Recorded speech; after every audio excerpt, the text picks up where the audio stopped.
Sarva Upanishad Gavo Dogda Gopala Nandana Patavatsa Sudhir Bhokta Dugdam Gitamritam Mahat.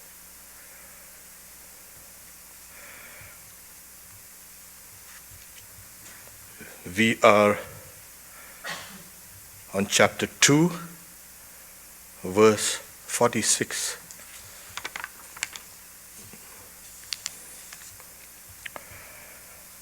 Yavanartha udapane sarvata samplutodake tavan sarveshu vedeshu brahmanasya vijanatah.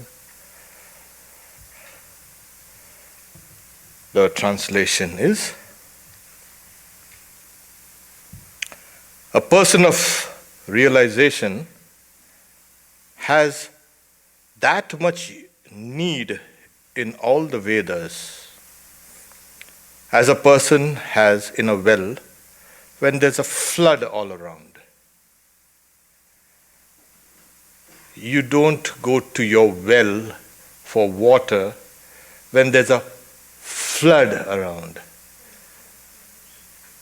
And you don't go for the small things in the Vedas when you have that realization. Well, you see, what happens is, the Lord had told Arjuna,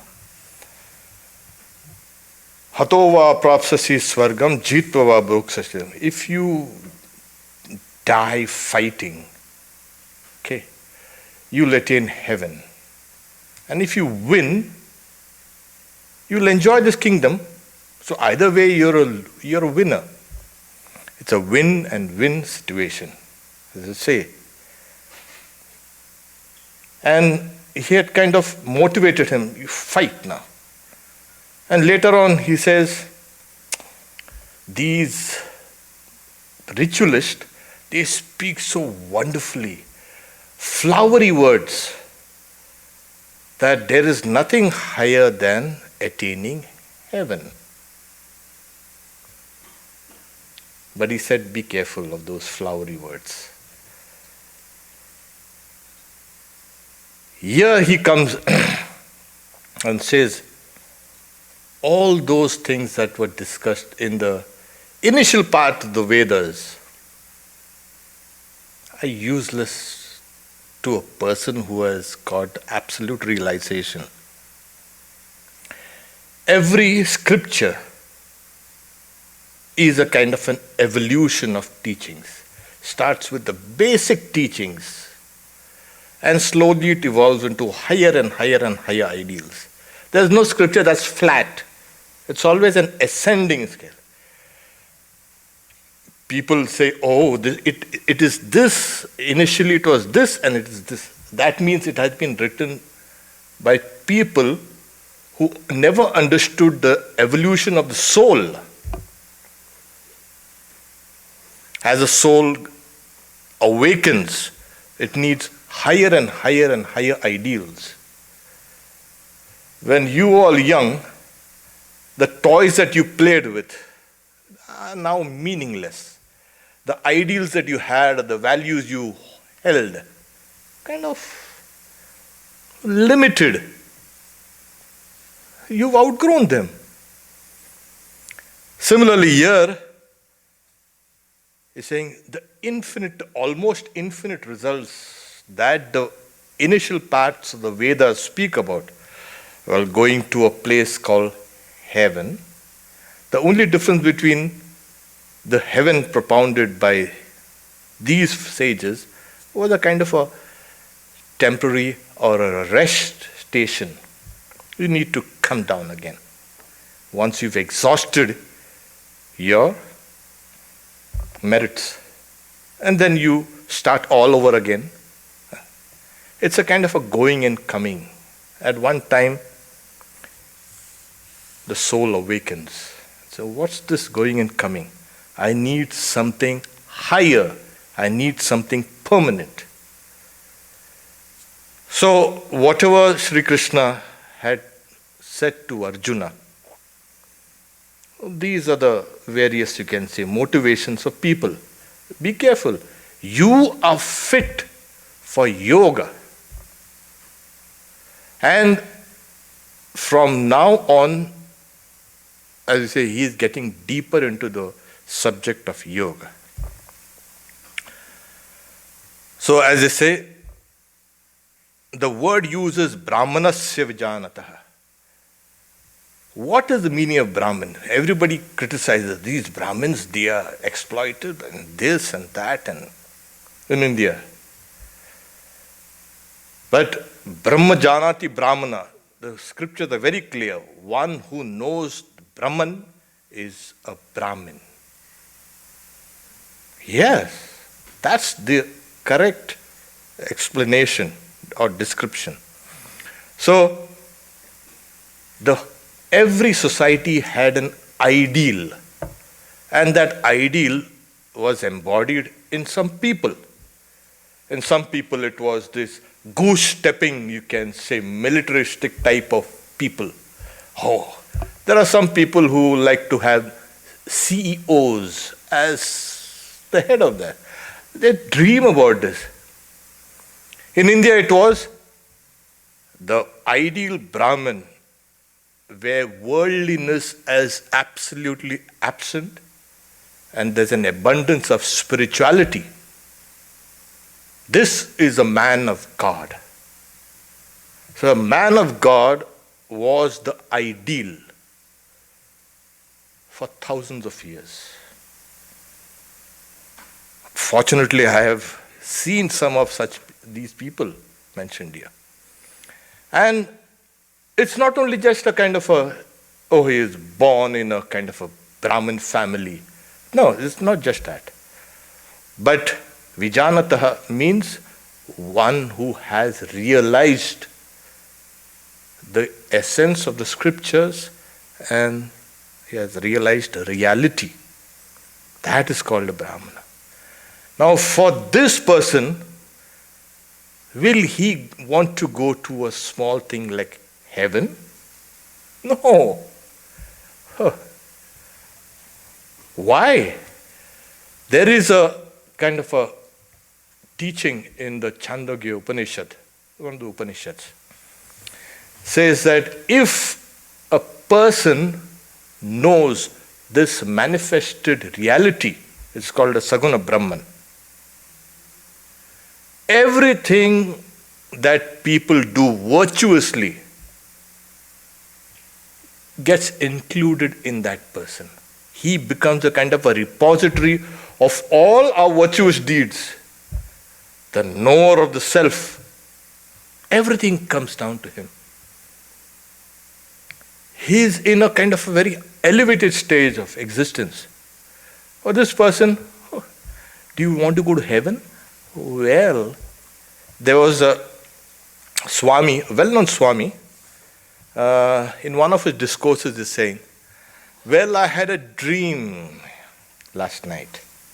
And then the congregation were all ears. What's the dream, Swami? Well, I had a dream, another Swami comes and starts beating me. And then I protest. Why are you beating me? Well, the beating Swami says, I want to put you in samadhi. So I'm going to beat you into it. Then Swami 1, the one who was dreaming, he says, why should I go into samadhi? Samadhi is in me. Why should I go to heaven? Heavens are in me. Why should I go anywhere? Everywhere, the whole universe is in me. That's the idea. Once you know the reality, the whole universe is within you. Not these small things. Would you like to go there? Would you like to have this? No. They'll say, okay, these guys do not know. Of course, he doesn't tell it. Because who is going to understand that this whole manifested universe is within the Atman. Yes, the Atman is vast, it's infinite, it's eternal, it is pure, it is luminous. All existence merges in that. So whatever anyone does anywhere gets merged in this person of realization. That person is self-fulfilled. It's called kritakritya. It doesn't need anything or anyone. Why? Even the gods, the scriptures say, can't harm him. Why? Because he becomes a very self. So that person becomes fearless. That's what the sage Yajnavalkya in the Brihadaranyaka Upanishad tells the king Janaka. Oh Janaka, you have attained the state of fearlessness. When there is two, yata dvaitamiva bhavati, there is fear. When you become the soul of the universe, and the whole universe is in you, what fear is there? So this verse speaks about that. And the simile given is, yes, why do you want to dig a well? Or why do you want to go to a well to bathe or to have drinking water? In India we have that kind of thing. When there's a flood all around, and in India we have this kind of occasional floods. Everything is flooded. And then Ramakrishna Mission comes and starts doing this disaster management work. We are good at that. So everything, the people go out on their roofs and they wait. And then these teams of disaster management teams, they come with their cooked food or packed food and throw it out there and with water. And everything is flooded. They're not going to go for something small now. Where do you go? So this much of utility is there in the small things mentioned in the initial parts of the Vedas. And people of small mind will keep on thinking, oh, this is what it is. That's the whole of it. When we are immature, we think that our toy is the greatest thing in the world. And then, I'm the greatest thing. It's the ego that has defined you, that has limited you.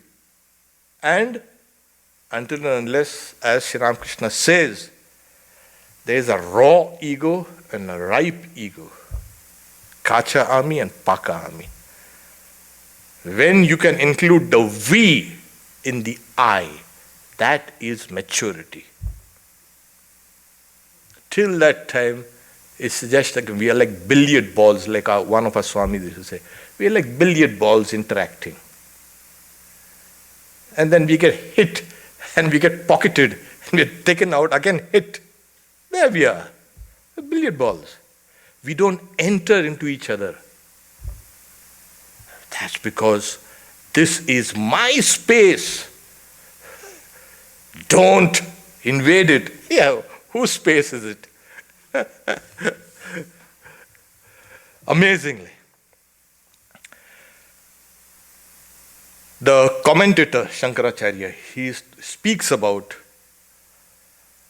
this person of realization as a person who has given up all the smaller things in life and ascended to a stage where everything becomes his. And he says that this vijanataha, the person who has realized, he has realized what is called the absolute truth. When you want to study a river, you've got to come out and stand on the banks of the river and study it. Or you'll be dragged. So similarly, what happens is this person has come out of this great wheel of existence where everyone is kind of caught and saying me and mine and you and yours and this world of Maya. This person has come out. Why is this verse being told to Arjuna? Because Arjuna has to become fit for the steadfastness in knowledge. It's called Jnana-nishta. The very fact that he is a warrior, he is on the battlefield, he is going to wage a war, means he hasn't got that realization yet. He is fit for karma. There are two types of people and two, you can say, movements of the mind. One is called pravritti outside, one is called nivritti inside. Both these forces are constantly molding and remolding our minds, our bodies, and this universe around. Those with an excess of the pravritti, the circling forward, will, and it's recommended that it take up karma yoga. Those whose minds and bodies are recoiling, as it were, from the outside and turning back inside, they are fit for the steadfastness and knowledge. So we must know where exactly we stand. So this steadfastness in action will lead to the steadfastness in knowledge. So these few verses have been spoken to Arjuna, who was a hero, who was active, and who was yet not competent enough for this higher knowledge. Yes, everybody thinks like, oh, I read about that reality, I read about Brahman, and I am that Brahman. Yes, but then that's all. That's a full stop there. And I am the reality. And they say, I am the reality. Yeah. The moment they say, I am the reality, the idea comes is the body. Well, you've got to rise to the level of bodilessness and egolessness. Then you can say, yes, now I can understand what it is. So, this is a kind of a slow process towards knowledge. It's necessary for the purification of the mind and the rise for knowledge. Only when the mind has become mature, purified, then will that knowledge dawn inside. Because right now the mind is kind of contracted. It's small. As we keep on working in the spirit of yoga, what happens is you keep on breaking your own illusions about people. That's the first thing that goes. Oh, you can see things clearly. And you can see yourself also clearly. Oh, this is what I am. I'm a stupid, I'm a boor. I'm biased. I criticize, I this, I that. I see, and then I keep on correcting myself. That's necessary. The stage of karma is necessary. So that's the reason why, though it's a topic on the chapter on knowledge, Sankhya Yoga, Arjuna is competent for karma yoga. The next verse is Karmanyevadhikaraste ma phaleshu kadachana ma karma phalaheturbhur ma te sangostva karmani. Your right is for action alone, karma alone. You have a right to work. Yes, and this right is given to each and every person who is born. We are born to work. Yes. Never for the results. Your job is duty. That's it. What about, I work but I don't get anything? Oh, no, you'll get plenty of things. But one shouldn't be thinking of, if I'm doing this, what do I get out of it? Don't be so calculating.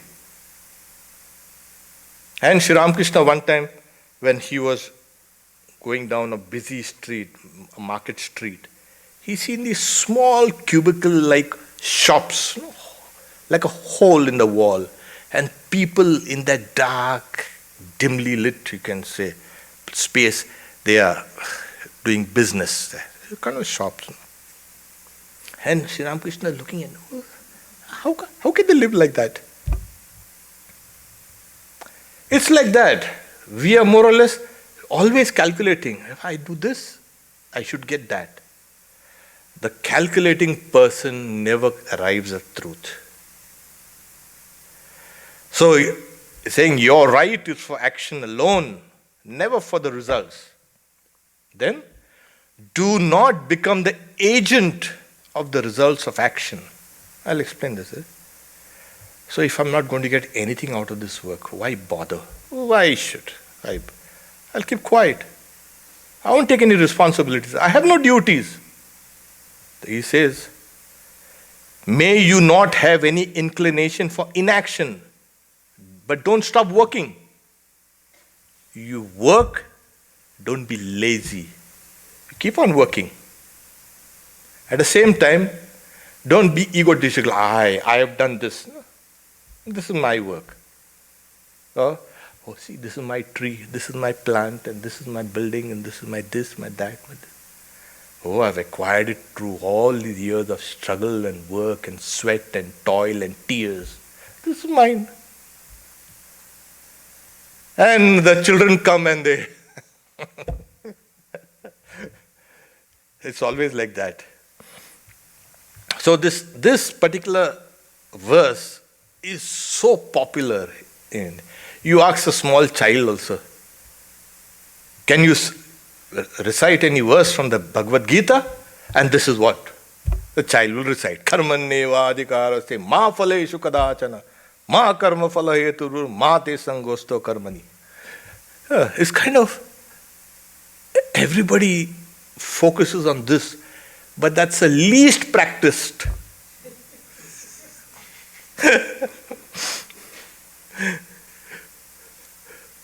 So it's a kind of the essence of, you can say, the Gita in a way. But why is it difficult? He'll give you the solutions. The Lord will give you the solutions. So first is, your right is for action alone. Karmani eva adhikarase. You, when you're born with certain duties. It's called one's own duties, swadharma. To your mother, to your father, to your relatives, to society around, for the gods, for the sages, for the other living beings, for the environment. You are responsible for this. And you say, I'm not bothered about this. No. Because of them, you have been born.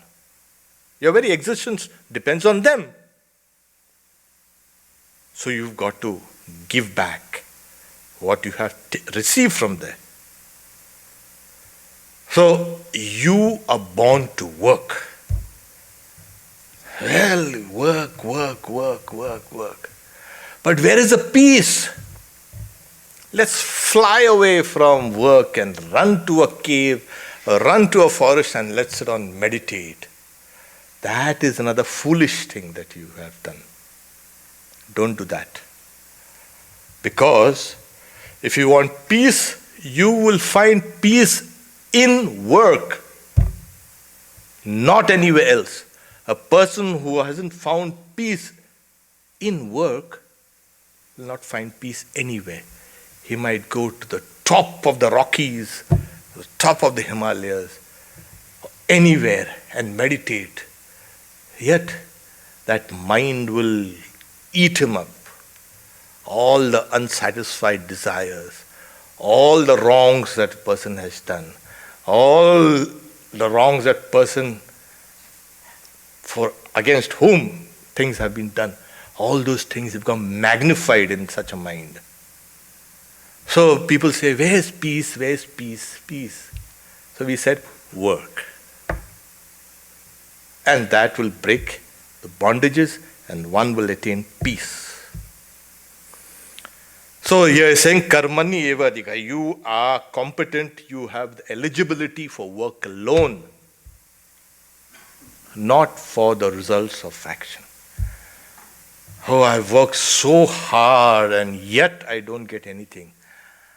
And we know that God is the dispenser of the fruits of action. God is like that mirror there. He'll hold it up in front of you. You smile, the mirror smiles.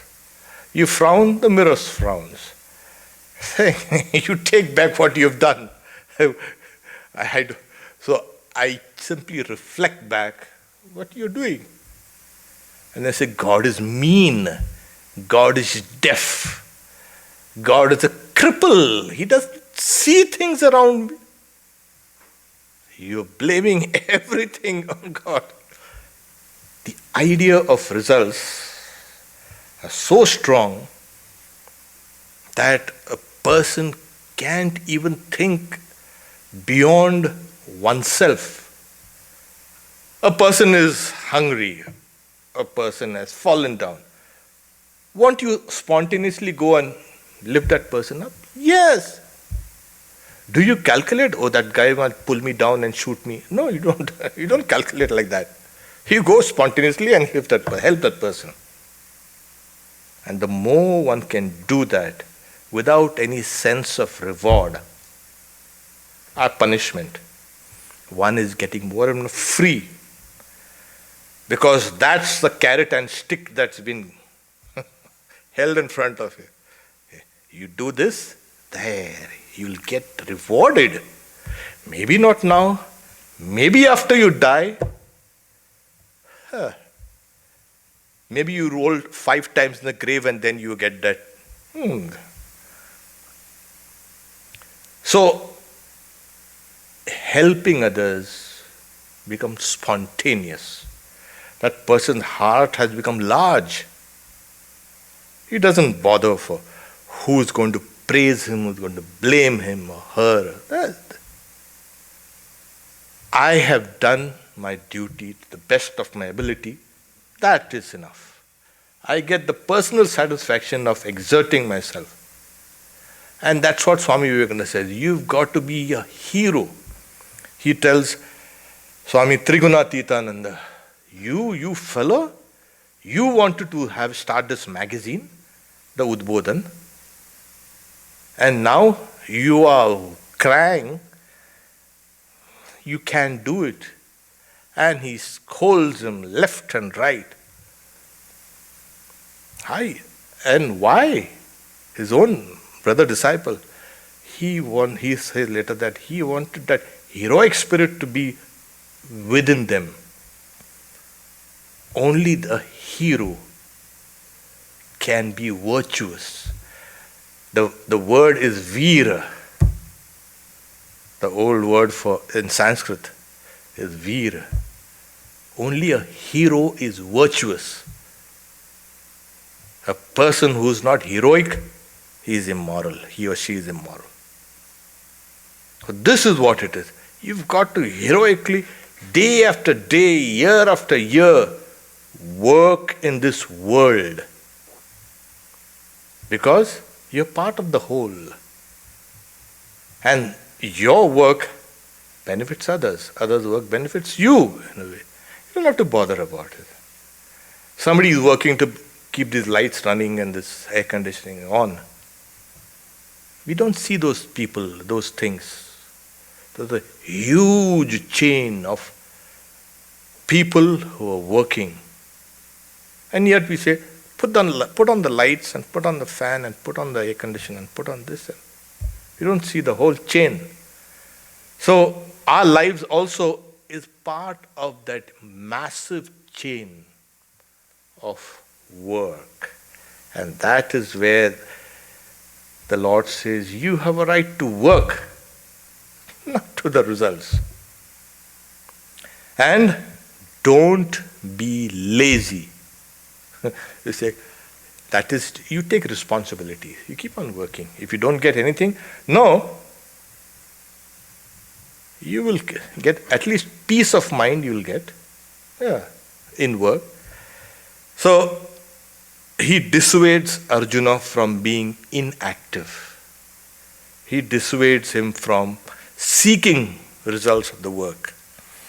And he dissuades him from being egotistical. I have done this. What have you done? There is a long sloka, verse in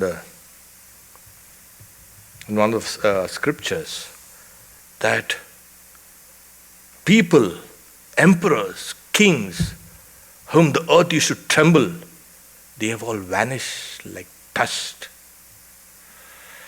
Even greater beings, whom, when they open their eyes, this world is created. And when they close their eyes, the world is destroyed. That is the creator gods. They have passed away. And who are you here with this limited strength and this limited, you can say, knowledge? We think we are so great. Kva dhanani mahipatham brahmana kva jagantiva praktani prayatani keyam vishwastayata kotayo brahmana yata. Millions of Brahmas have gone. Gata Swarga Paramparam. Millions of celestial creations have passed. Millions of these great kings and emperors have passed. What are you? Don't think too much of yourself. You become an instrument in the Lord's hands. That's what later he'll say. Become an instrument in God's hand. And that is the, you can say, goal of a person who devotes, he or she devotes oneself to Karma Yoga. Become an instrument. Nimitta matram. Later on he will say, just be an instrument. I have killed all these guys. The warring brothers. This was a civil war to beat all civil wars. We speak about the American Civil War. That's here millions of soldiers had died. It was a civil war of epic proportions. India learned its lesson. We never went out to conquer anyone after that. Yes, that's a great Mahabharata battle. Never, it has never gone out. It has never been a conquering nation. And those who have gone to conquer others, and we have seen what happens to them. Yeah. Oh, the lessons of history. Okay. William Ariel Durant, after they write this whole, you can see, volumes of history. Well, they write the lessons of history. I think one should read that, lessons of history. So the lessons of history right in front of us. So this is what he's saying. You need to work. Forget your so-called importance. He's saying, Swami Vivekananda says, we make life and death struggles here. And we want even God to take this life and death struggles seriously. It's like puppies play. Puppies, they come and nip each other and push each other and roll and God knows what puppies play. You don't have to worry about it. If you want to take all our mistakes and all our good deeds seriously, and God also should take these things seriously. Nothing. God has got the whole universe to run. Imagine. It's a big task. Later on he will say, look at me. If I stop working for a fraction of a second, this whole universe will die. You say, and the Lord is working and saying, I'm not attached. So this is, as they say, one of the key verses in the Bhagavad Gita. Now he'll tell you, when you are working, how you got to work. Yogastha kuru karmani sangam tyaktva dhananjaya siddhya siddho samo bhutva samatvam yoga uchyate. Yes, this is one of those, you can say, classical verses. What is yoga? We have these plenty of yoga studios in LA and California. They spread out all over. Hot 8 yoga and this and that. Yeah, it's nice. He says, what is yoga? Equanimity. Balance. Both the opposing forces are balanced perfectly. All the dark and the bright sides of a personality are balanced perfectly. You are at home with yourself. So equanimity is yoga. Samatvam yoga uchyate.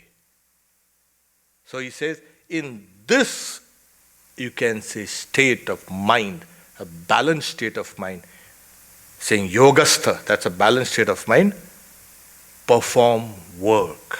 Kuru karmani. Yogastha, kuru karmani. You become established in yoga and work. And they're saying, give up all attachments. Sangam tyaktva. To the fruits, to this, oh, God will be pleased if I do this work.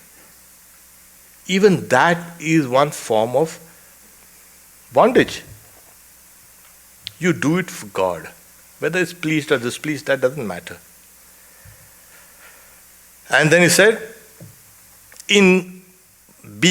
by being established in yoga, O Dhananjaya, that is Arjuna, undertake actions, undertake work, casting off attachment and remaining equipoised in success and failure.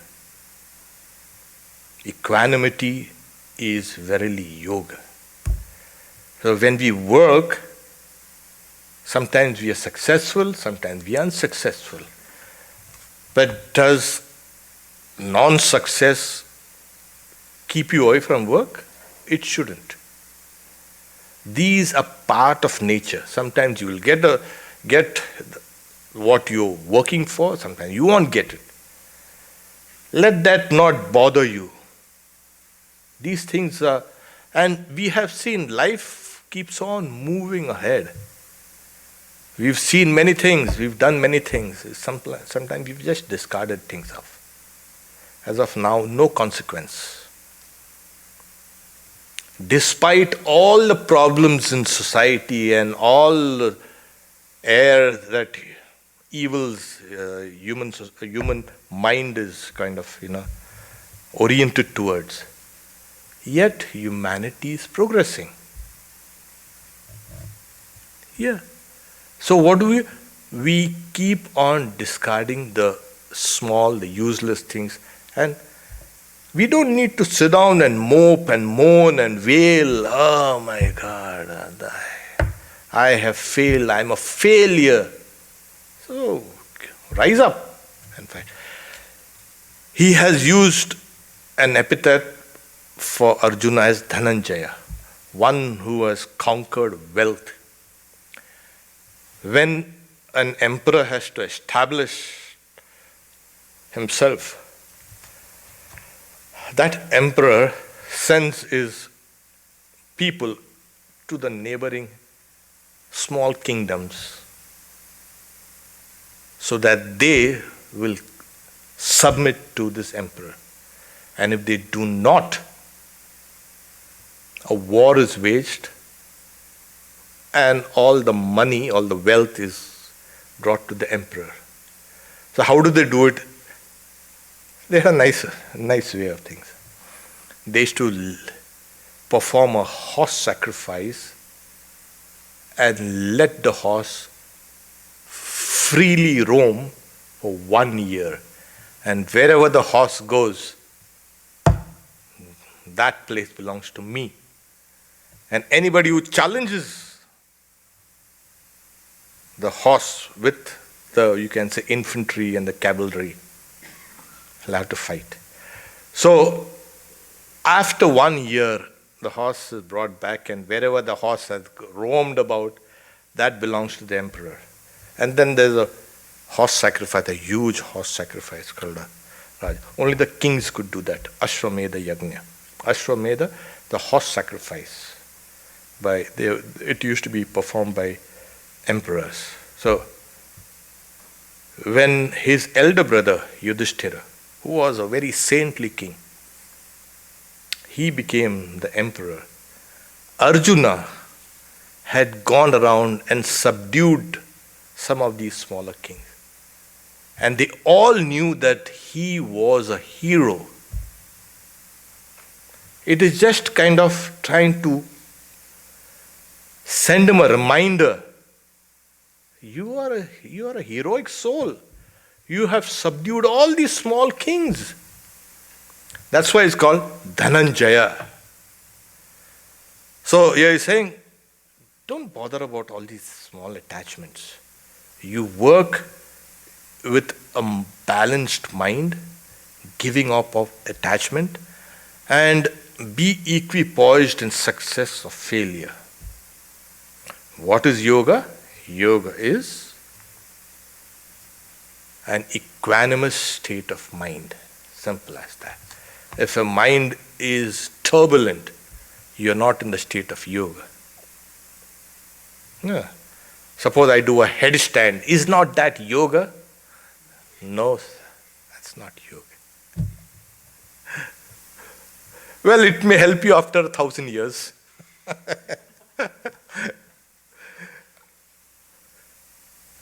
But truly, to keep the mind balanced, one needs to have a tremendous sense of duty and a tremendous attraction for the ideal. Only then the mind can become calm. And the whole of the yoga scriptures, written by Patanjali, the very second aphorism is yoga chitta vritti nirodha. One has to subdue all the waves in the mind. That is yoga. This is yoga. When you have subdued all the waves in the mind, and the mind is constantly choppy. It's like a sea, or like in a storm.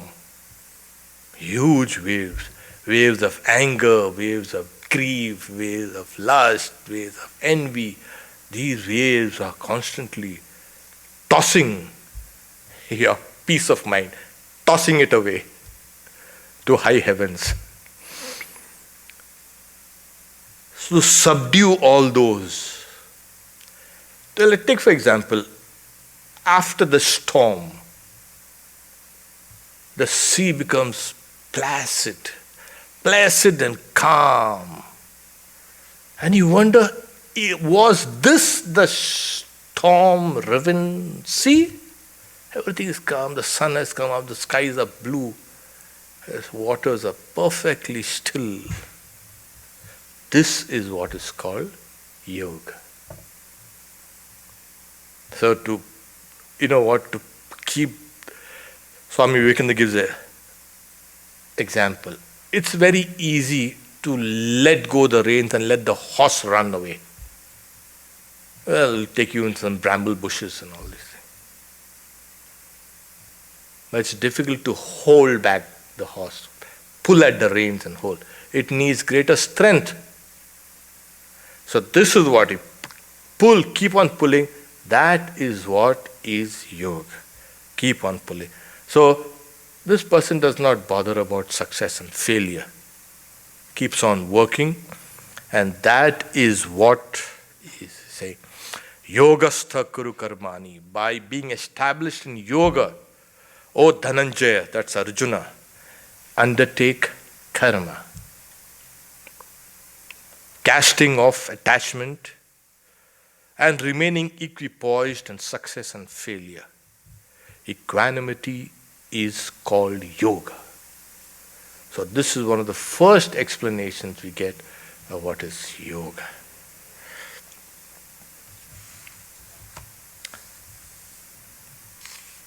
The next 49th verse is Durena hevaram karma buddhi yoga dhananjaya buddhau sharanman vichcha kripanaha falahetavaha. That's another. O Dhananjaya, O Arjuna, indeed karma is quite inferior to the yoga of wisdom. Yes. Take resort to wisdom. Those who thirst for rewards are pitiable. Oh, kind of miserly. Now, here we have this idea that when one is working, one works intelligently. Not like a kind of a machine, not like a kind of drudge. Keep on doing those things over and again. The body takes over. I remember a student in one of our schools. He had become an officer, and they have to practice his marching and this and that, and he's saying, "So don't you get tired? You march like this? I'll get tired in 2 minutes." We were just joking with him. See, fall in line, fall in step.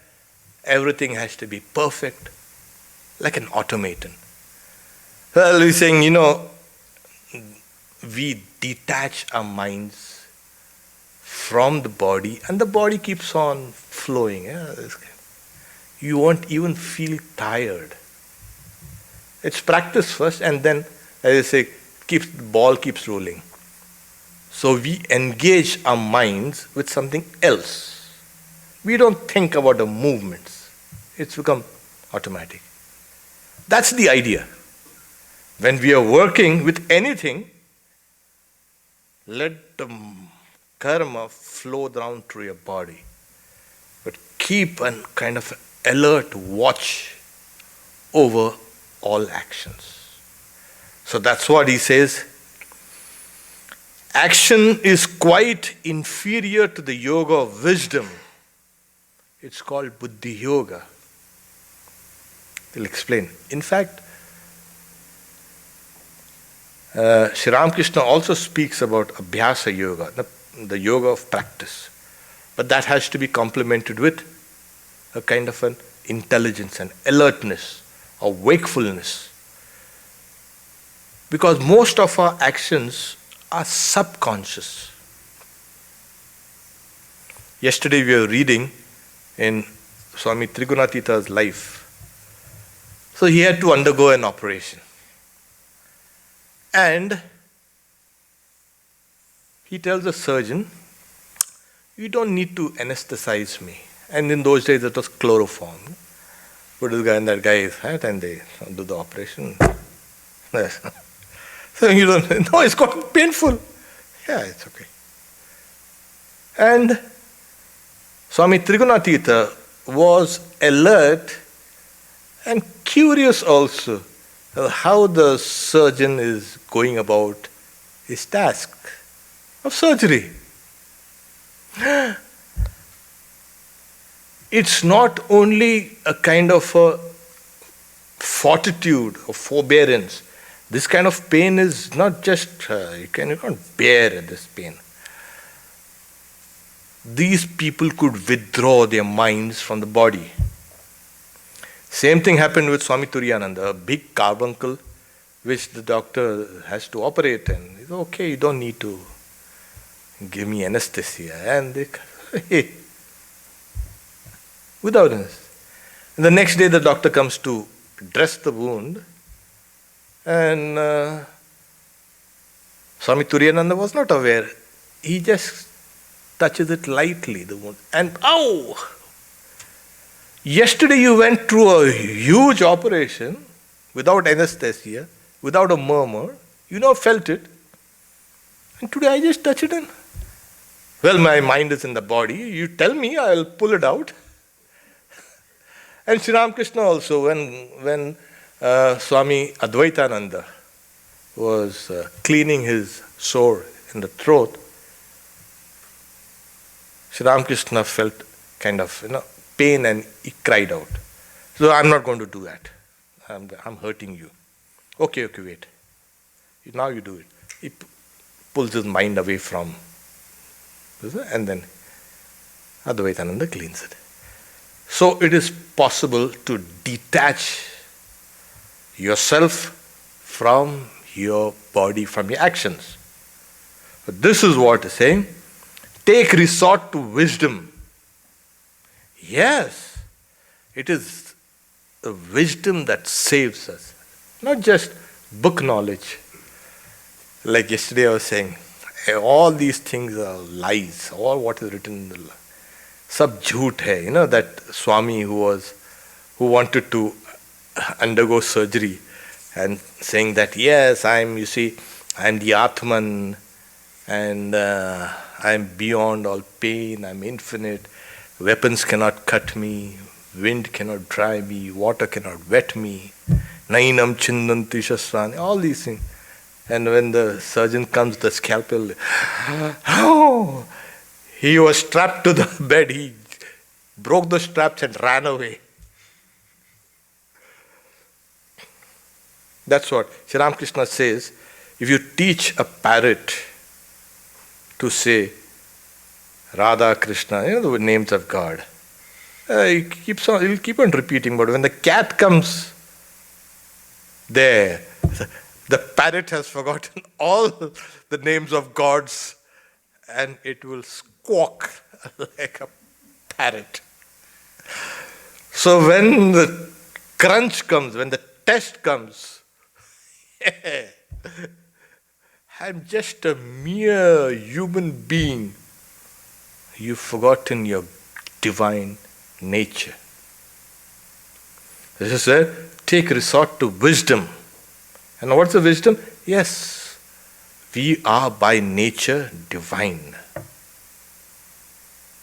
This slowly percolates down in the mind, suffuses all the actions and the thoughts and the words, and then you live that divinity. That's why he's saying, take refuge, take resort to wisdom. Those who thirst for rewards are pitiable. Kripana falahetava. This is one of those great, you can say, parallel sayings in the Upanishads you find. When Yajnavalkya tells that the female sage Gargi, those who do not know this imperishable reality and leave this world are pitiable indeed. There we are. Yo yad aksharam avijanata sa kripanaha. So we have this idea that one has lived a pitiable life, a sorrowful life, a life which is small. Another word, a meaning for kripana is a miserly life. You lived like a miser, always seeking and accumulating and not spending, not giving. Your heart wasn't large enough. So that's a kripana. So one who does not realize the imperishable reality and departs this life is pitiable or miserable. That person is miserable. So one must try to know this reality, this imperishable reality. So durena hi avaram karma buddhi yoga dhananjaya. So buddhi yoga, the yoga of wisdom. So there it was samatvam, equanimity is yoga. Only in equanimity does wisdom rise. Not anywhere. when the mind is buffeted with likes and dislikes and joys and sorrow and all the dual throng, no wisdom arises in such a mind. One has to be perfectly balanced, and that is sanity. So, yeah, work, but keep your mind thinking about your divine nature. And then he's saying, take resort to wisdom. That is what our resort, our support has to be our own divinity. I take the support of this and that and this and that. And all these props are pulled away one by one and I collapse. And I yell at the world, and world is unfair. See what the world has done to me? Well, you were fool enough to take the support of this and that, hundreds of things. Even Swami Vivekananda said, when a person's dependence on his own strength is crushed, there you are. What did you depend on? You depend on something that's dependable. Your own self. God. Hold that. And this is what I say. Take the support of that which is imperishable, eternal, your own self. And what do you get? What do you want? You're going to realize divinity. What do you want? What are you asking for? You're going to get eternal, immortal life. Isn't that great enough for you? Oh, nobody acknowledges me. Nobody looks at me. Who look at you? Who wants to talk to you? Nobody talks to me. Oh, what's there in you? That is a kind of a wisdom that's dawning in oneself. I don't want anything from anybody. I am self-fulfilled. I am Purna. That's not complete. I've just forgotten my real nature. And like a beggar, I'm going around, give me this, give me that, give me this, give me. And as a result, I become like this, Kripana. I keep hoarding. A miser hoards. A Kripana is a Kripana. Hoards. We stop here for today. These are some of the, a kind of more profound passages. We'll take a little longer in our next class to go through carefully. I don't want to rush you through this kind of. This is kind of laying the groundwork for the future teachings. Om Shanti Shanti Shanti Harihi Om Tat Sat Shri Ramakrishna Arpanamastu.